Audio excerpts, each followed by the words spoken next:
sanitary ways to use makeup and cleanliness while you're doing makeup. It's really important. Don't get lazy. Don't think people aren't going to notice if you didn't use clean brushes. Don't think people won't notice if your makeup is really dirty. Just make sure that you follow these rules and get a reputation of being really clean. I've had a reputation for years of being a little bit of a germaphobe, which actually nowadays is perfect with the pandemic. So sometimes even educating your clients and telling them what you're doing and why you're taking these steps is going to be really good, because then when they go somewhere else, then they'll notice that, oh wow, this person isn't doing all these steps that you were taking. The only way sometimes they might even be aware of it is by you telling them. You start off your makeup application, or when you're doing a big bridal event, you can of course tell them, oh, this is where I keep my clean brushes and this is where I keep my dirty brushes, just so you know. This way you know that I'm using clean brushes on you. This way they'll think about it. Next time they go somewhere, they'll be like, oh, I wonder if they're using clean brushes or dirty brushes. When I spoke to clients when I was building this course, I asked them what are their biggest concerns when going to a new makeup artist. So liking the work that you do was not even their number one concern. It was more about the cleanliness and making sure that when they do makeup, it was going to be clean. So a lot of people do think about that, but sometimes they don't know what to look for. Another concern was, are you using clean makeup? So make sure your kit always looks spotless. Make sure you're not using old, dirty, dusty items. So always do your research. Keep up to date with the cleanliness and sanitary ways to do makeup. So during the pandemic, it became even more important. And there were new rules and new things that people have to follow. Stay current. Make sure you follow all the rules that you need to. Make sure that in your state that you follow everything too, because some states require certain things, other states don't. So the basics, obviously, but may not be obvious to all, is keep your hands clean. So clean your hands. Make sure when you go to the bathroom, you come out, you wash your hands, put some sanitizing spray on them. Do that in front of your client. And just make sure every time you do something like pick up your phone, which you shouldn't do during an application, but if you pick up your phone, make sure after you spray your hands. If you touch your face, if you sneeze, if you blow your nose, if you cough, make sure you spray your hands with sanitizing spray. And if you're handling money, because money is disgusting. Money has so many germs on it. So keep your hands clean all the time, no matter what you're doing. Just be safe. Put hand sanitizer on. What I like to do, and I'll teach you in this course, is I like to set up my station. So every time I do a makeup application, I set up a little station. I have my towel. I put paper towels down. I have my palettes. I take out just a couple of sponges, just one or two. I'll take out my cotton pads that I use. I'll take out maybe 3 or 4, depending if I have makeup on. And then I'll take out some Q-tips. Not a whole bunch. Because if you take a whole handful of Q-tips and you put them on your station, you really are not supposed to put them back into your kit. If they're out and on your station, now they're considered almost used. Once you use them on a client, yes, they're definitely used and you have to throw them out. But you're not supposed to pull out things and then put them back in your kit. So only take out maybe 1 or 2 mascara wands. You can always go back and get more, but it's better to be prepared, have what you need out already on your station. If for some reason you need more, you can always go back to your kit and get more. But don't put a whole handful out and then put them back in your kit, because they will get dirty and then they're out in the environment. They're not really sterile anymore. As you're doing makeup and you're using your little station that you set up, throw things out. Don't keep a pile of garbage on top of your station. If you keep a pile of garbage on top of your station, it just looks like you're dirty all the time. If you're going to use a cotton pad, throw the cotton pad out. If you're going to use a Q-tip, throw the Q-tip out. Don't leave garbage piling up on your station. It's just going to look really unsanitary, especially for the next person that sits down. I like to redo my station. So I may leave the actual cloth towel down, but I'll change the paper towel that's on top of the cloth towel. And I make sure I take out all new implements, my brushes, and I take out new cotton pads, sponges, everything, all new. I don't just keep using the same stuff each client. So be aware of that. Try and get the reputation of being a really clean makeup artist. It's a better reputation to have. If you leave a mess on your station, don't be surprised if all of a sudden the photographer that's shooting the wedding comes around and starts taking pictures of the makeup. They usually do. They always come around and take a picture of the makeup because it's just something that's involved in the day of getting ready. So they like to come over and it looks colorful and they think it looks cool and they start taking pictures. I panic sometimes because if I'm in the middle of doing a makeup, I'll have stuff around. I haven't really thrown anything out yet because I have the mascara one that I'm probably going to use later on top of the false lashes that I'm going to do. I never double dip, but sometimes I keep it just to mush the lashes together. You'll hear about that later. So I may keep the sponge just so I can dab under the eyes while I'm doing makeup. I may have the lip gloss wand out because I was going to touch her up in a little bit with the same lip gloss wand. So a lot of times I panic. They come around and I'm like, oh my God, they're taking pictures of my makeup station and it looks dirty. So, and they say, oh, don't worry about it. It looks nice. So that's another reason why you should keep it as clean as you can. Brushes. Brushes are key. Make sure you keep them clean all the time. I have a dirty brush container when I'm doing makeup and a clean brush container, or wherever I keep my clean brushes. Make sure you keep them separated and people will see that, oh, all the dirty brushes go in here. You should show up to the job with all clean brushes. You should go home all the time and clean the brushes completely. Clean them with soap, or clean them with brush cleaner, and then maybe spray them with a little bit of 91% alcohol or some sort of disinfectant. That's good for the brushes. That's not gonna make somebody break out if you put it on their skin. And make sure you have enough brushes to get through the day. So I like to have like 6 or 7 sets of brushes. And when I mean these sets, we'll go into that when we go into brushes, but it's what I use to do one full makeup application. So I'll have like those 6 or 7 brushes that I use. I'll have multiples of all of them. So this way, every time I do a client, I have new brushes and I keep them clean. If for some reason you have more people coming in, yes, you can clean in between. I use 91% alcohol. Do not use 70%. That is not a disinfectant and it doesn't break down emollients.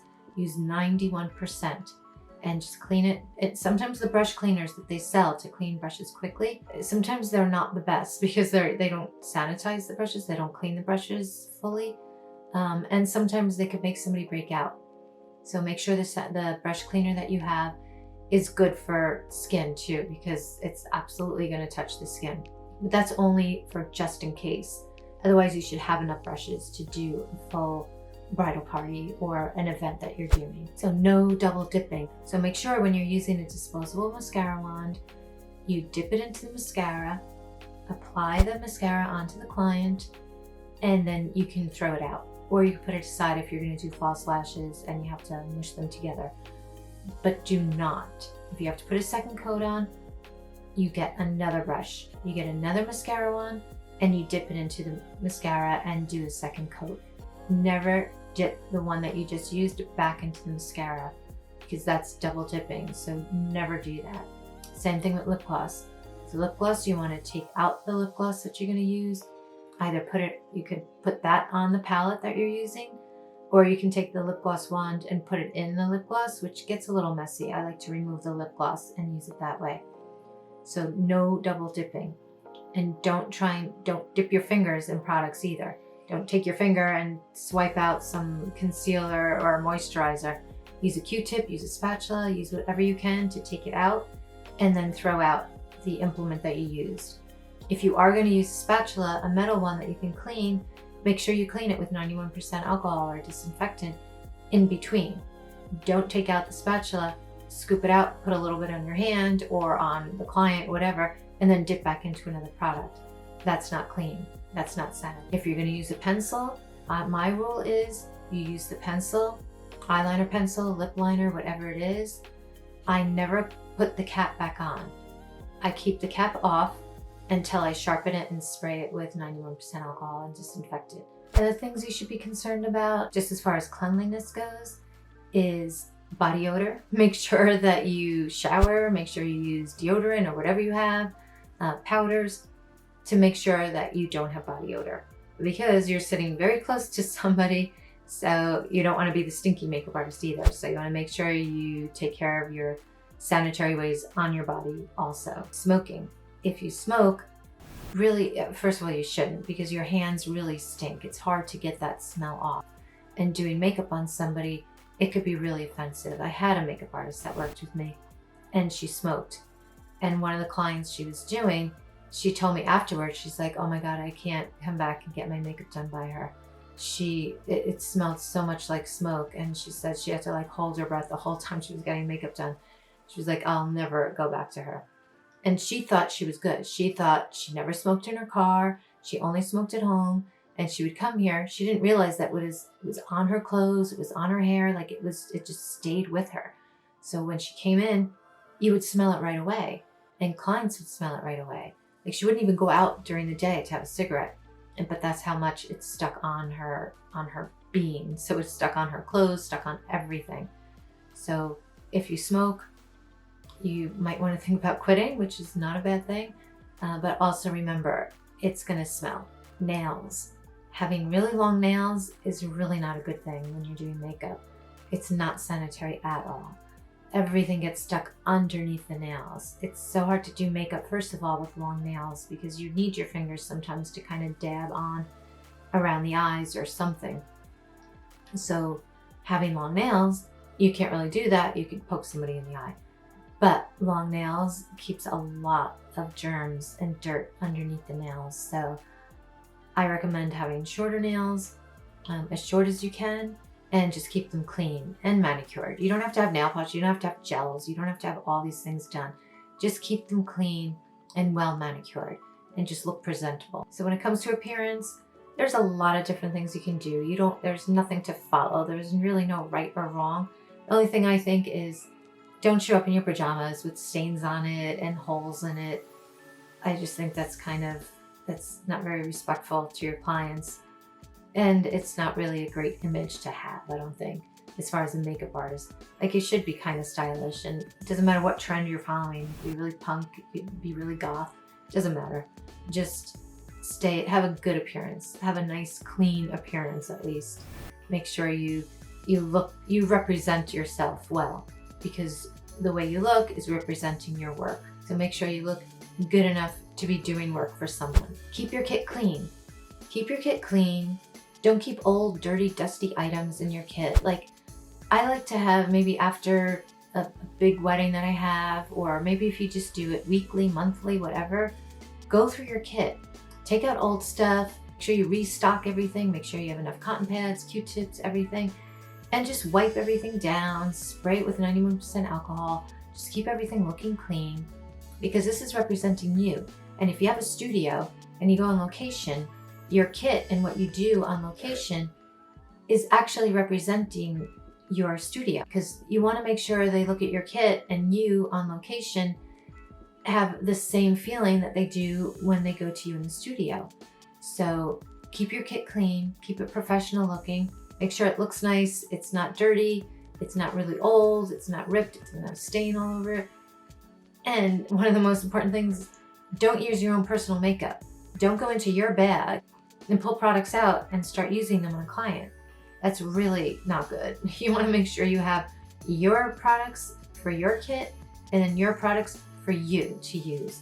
Keep them separate. Don't double dip in your own makeup bag. It doesn't matter where you do makeup. You can be on location or you can be in your studio. Follow the same rules. Make sure you keep a clean kit. Make sure you keep a clean studio. Make sure you're clean. Make sure you're not showing up messy or dirty.